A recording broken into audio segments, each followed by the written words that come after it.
Hi student, hope you are doing great. We're facing a very difficult time. So, be responsible and stay at home. Então nós vamos a mais uma aula. Aqui eu coloquei escrito o que a gente está falando, wherever you are. I hope you and your family are well. Espero que você e sua família estejam bem, né? Bem e salvos. Então, essa aula de hoje seria um pouco de gramática, né? Que é importante também, que a gente já falou em outras aulas. A gramática está a serviço da oralidade, da leitura, da dimensão intercultural, de todos esses eixos que tem no inglês. Ela está em função de outra coisa, não dela própria.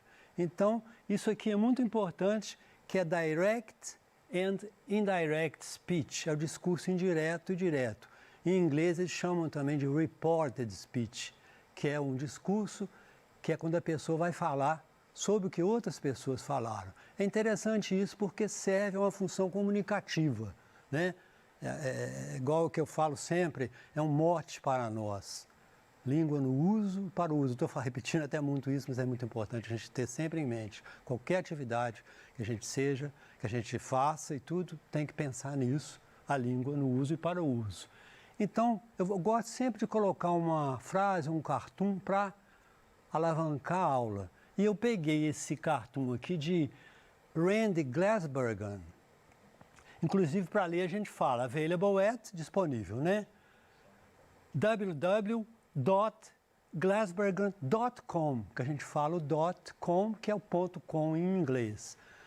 A gente vai ter uma aula depois como ler esses endereços eletrônicos, arroba a gente diz at. Então, o Randy Glasbergen, que eu coloquei a foto, sempre coloco para qualquer texto, a gente tem que contextualizar quem é, por isso que eu falo da biografia, sempre é importante, quem escreveu, coisas assim relativas ao tema, o tema não ficar solto. Então ele fala assim, o menino fala, why am I going to school if my phone already knows everything? Por que eu tenho que ir na escola se meu celular sabe tudo já? Isso é uma grande questão. Então hoje nós vivemos uma época a internet é um mar de informações. Antigamente o professor, o estudante, ele era o detentor do conhecimento, de informação. Hoje não. Você não precisa de um professor para ter informação. A internet tem milhões de coisas. Cada dia eu vejo aulas assim muito melhores que essa minha aqui. Aulas excelentes, de qualquer tema. Então qual é o papel da escola e do professor? É ser, primeiro, um curador de aulas, de informações. Quer dizer, o que é o curador? Aquele que vai selecionar o que é bom, o que não é, qual é uma coisa mais fácil, qual é a mais avançada, aquele degrau. Você joga lá, não sei o que, o assunto tal, vem 10 PDF, vem 10 vídeos. Então, isso aí a gente se perde. Então, o papel do professor é esse, um facilitador de aprendizagem. Né? Aquele que detém a informação mais. Então, eu achei interessante essa colocação, esse desafio, que é essa tirinha que a gente fala em inglês, comic strip, que é a tirinha, né? De Glasbergen. Então, a gente vem agora, eu peguei coloquei partindo de uma notícia, sempre gosto de partir de um texto. Partir de um texto e chegar nele no final, né? A gente vai na gramática, mas não pode. Partir de um texto e, se for possível, no final, na avaliação, voltar ao texto, voltar à comunicação. Então, aqui eu peguei um texto de jornal da www.bbc.com, que é da BBC, que ensina inglês. Tem também um site muito interessante, tem exercícios, coisas interessantíssimas. Então, está uma declaração entre, aqui aspas, putting on a mask every day before you go out is like a ritual. Like putting on an uniform, and in ritual behavior, you feel you have to live up to what the uniform stands for. Vou traduzir. Colocando uma máscara todo dia, before you go out, antes que você saia, como um ritual. Como colocar no uniforme? E no comportamento do ritual você sente que tem que viver para o que aquilo representa. Então, a importância da máscara é como se fosse um uniforme que ele está falando ali. É importante a simbologia daquilo. O que é a simbologia? A proteção. Eu me proteger e proteger os outros. Então, é muito importante isso. aqui a gente o discurso aqui colocando o que outra pessoa diz no texto jornalístico, aqui está de forma direta. Está o que, entre aspas, e disse, o verbo disse, said Donald Low, a behavioral economist and professor at Hong Kong University. Então, o que esse professor diz? É muito comum aparecer isso na linguagem jornalística. O texto entre aspas, né? Ou na linguagem também, não só isso, como falada. Você vê aí, de repente, uma notícia, começa alguém a falar, você vê que a textura, a voz é diferente, é outra pessoa que está falando. Então, a linguagem oral ela tem milhões de outras coisas, nem precisa de aspas, de nada, você já entende que é outra voz falando. Então, disse o economista, o behavior economista de comportamental. Então, ele disse aquilo, né? Então, a gente poderia colocar o sinônimo também, reiterated, pointed out, declared. Declarou, reiterou, apontou, enfatizou, né? Então, é muito comum isso. Colocar as aspas, o texto direto e depois alguém disse, né? E aqui está diferente já. Você está na forma indireta, de acordo com o que aparece no jornal. Donald Low, a behavioral economist, então, que está falando que o economista da Universidade de Hong Kong, de Science and Technology, disse que, então a gente vai dizer o disse que, when one puts on a mask, every day before he, quando a gente diz alguém, o one, a gente refere pronome referido é o he. He goes out like a ritual. Aqui continua o texto, como uma coisa que é um ritual e você tem que se manter muito ligado naquilo que ele representa, naquela simbologia que ele representa. Então, aqui é uma forma diferente. Disse que, ele afirmou que, é uma forma de dizer o que alguém disse. Então, isso é muito importante no inglês, né? Então, o tema aqui, indirect or reported, discurso ou fala reportada ou relatada. O que é o discurso ou fala relatada? É a gente falar o que alguém falou. Alguém está conversando ali, ele conversando com o outro, aí eu vou contar o que eles estão falando. É muito comunicativo, é uma parte gramatical, mas que tem um efeito, um recurso comunicativo, um apelo comunicativo muito forte. Por isso que eu peguei aqui. Então, duas pessoas falando, ó, ela está conversando com ele e eu vou relatar, reportar, inclusive que eu acho até interessante o título do inglês, é melhor que português, reported speech. Português diz mais linguagem direta e indireta. Em inglês sempre é mais enfático com as coisas, né? Então nós vamos ver. My name is John. Então ele está falando com a outra pessoa. O outro fala ok. Direct speech é a linguagem direta, né? Então, a gente vai transformar, ele disse, meu nome é João, então eu quero dizer o que ele falou. Então, eu vou usar o pronome, he said that his name was John. That he was John. Esse that aqui, ele é suprimido. Muito comum ele estar suprimido. He, porque é o pronome pessoal, ele, em vez de repetir o nome dele, eu falo he. He said his name was John. O importante é que esse verbo aqui vai para o passado. Porque eu reportar o que alguém disse já é passado. Então é uma coisa que já aconteceu. Já passou, então eu vou usar o said, que é muito importante, ou algum sinônimo, reiterated, qualquer coisa assim. No caso, o said, e o outro verbo no passado, né? Então a gente tem que ver aqui o que muda. Então primeiro muda o pronome, né? Ao transformar, contar o que a pessoa falou, vou contar para o outro. O pronome, o verbo e o tempo. Então, a gente vai ver aqui o que muda, né? Pronome demonstrativo. Os pronomes demonstrativos, eles dão uma referência, se aquilo está perto ou longe do falante, né? This, that. Esse, aquele.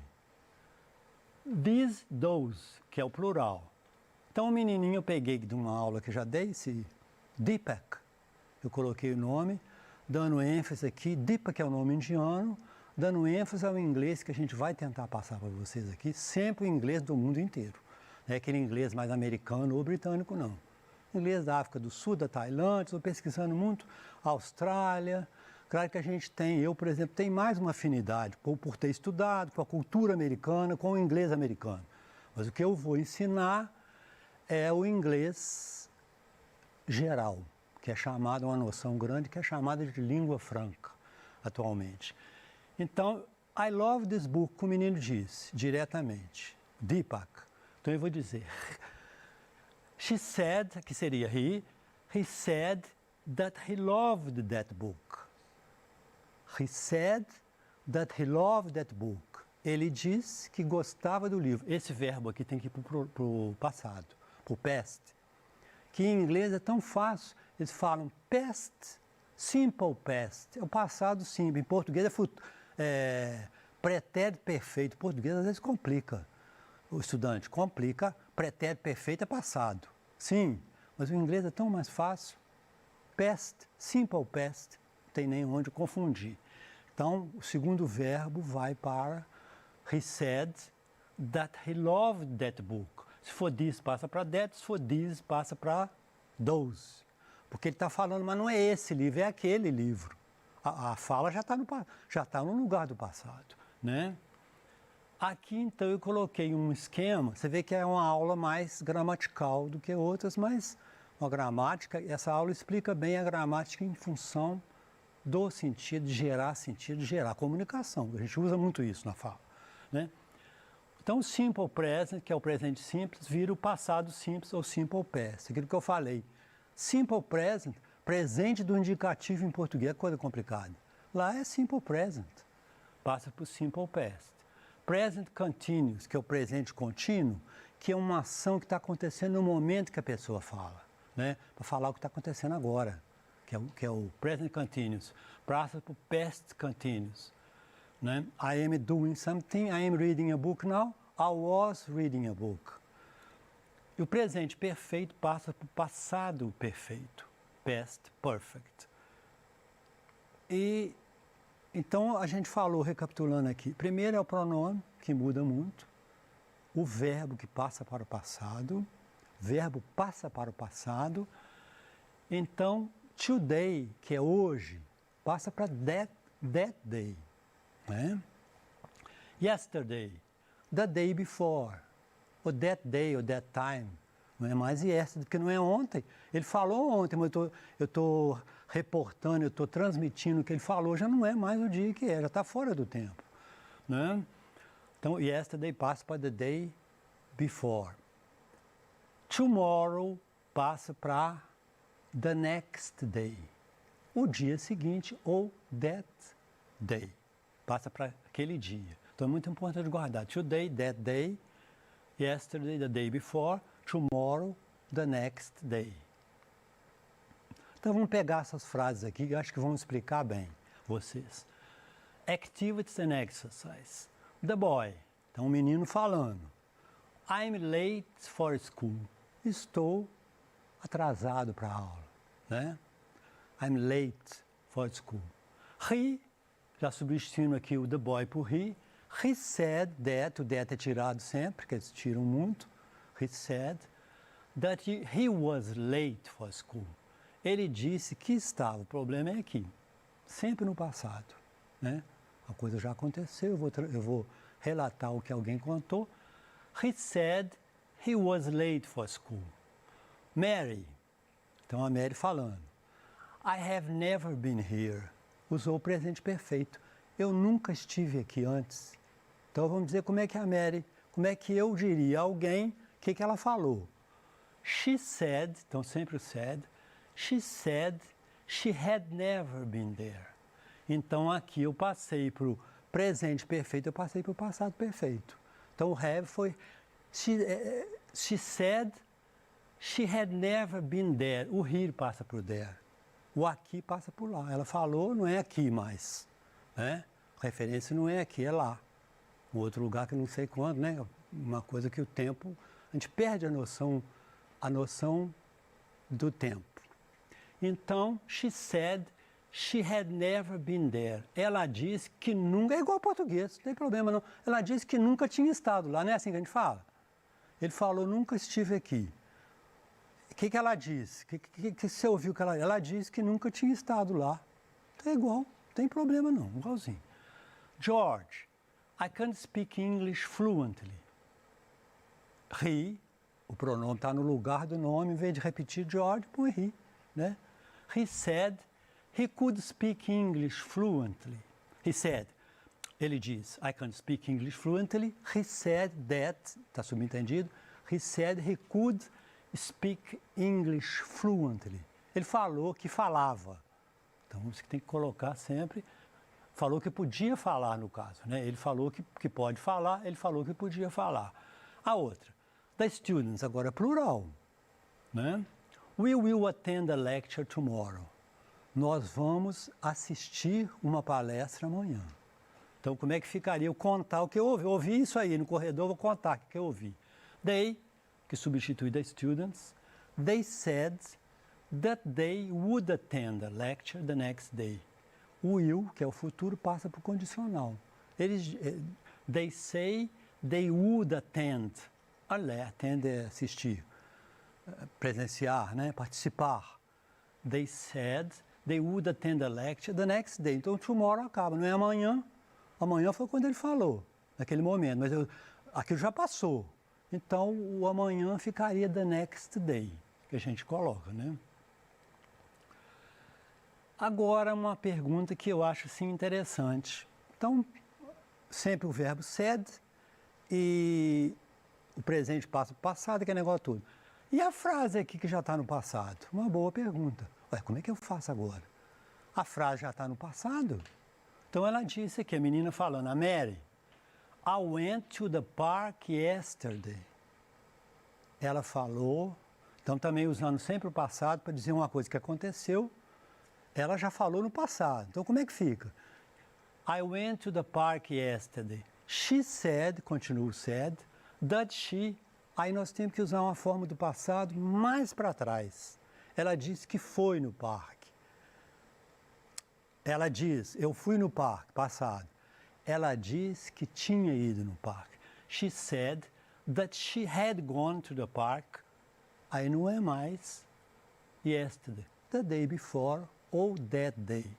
She said she had gone to the park the day before. Então, quando é já uma frase no passado, ela passa para aquele passado perfeito. Então, que no passado você tem também aquela perspectiva de tempo, um atrás do outro. Um mais atrás, um mais passado, né, que o outro. Esse aqui. I'm going to read this book now. Vou ler este livro agora. Então, a menina, she, né? She said she was going to read that book that time. Ela disse que ia ler. Que é futuro aqui, né? I'm going to read this book now. She said she was going to read that book that time. Então, now passa por that time. Ela disse vou ler esse livro agora, ela disse que ia ler. Então, não tem problema nenhum com o português, é igual o português, né? Então, o que eu acho importante nesse... Aqui, tips, sempre termino com isso. Tips on English Learning. São dicas para se aprender inglês, no caso. Então, as mudanças nos pronomes, verbos e marcadores de tempo. Tá? Então, marcador de tempo, que eu falei que é as 3 coisas que mudam. Importância. Qual a importância disso aí? Importa de contar o que as pessoas dizem, né? Eu dei aquele exemplo do jornal, que é a forma escrita, que é a indireta, né? Que é a forma indireta ou a forma direta. A indireta é muito usada, a direta é muito usada. Diz o que a pessoa falou entre aspas e coloca, admitiu o secretário, informou o secretário. É muito comunicativo isso. E coloquei na parte prática. Então, importância de relatar, essa que é a função comunicativa do discurso direto e indireto. Encarar o inglês como meio de comunicação, que é importante no uso e para o uso. Muito importante achar isso. E às vezes aparece, como apareceu aqui, a gramática, né? Thanks for watching. Muito obrigado por ter assistido. E goodbye.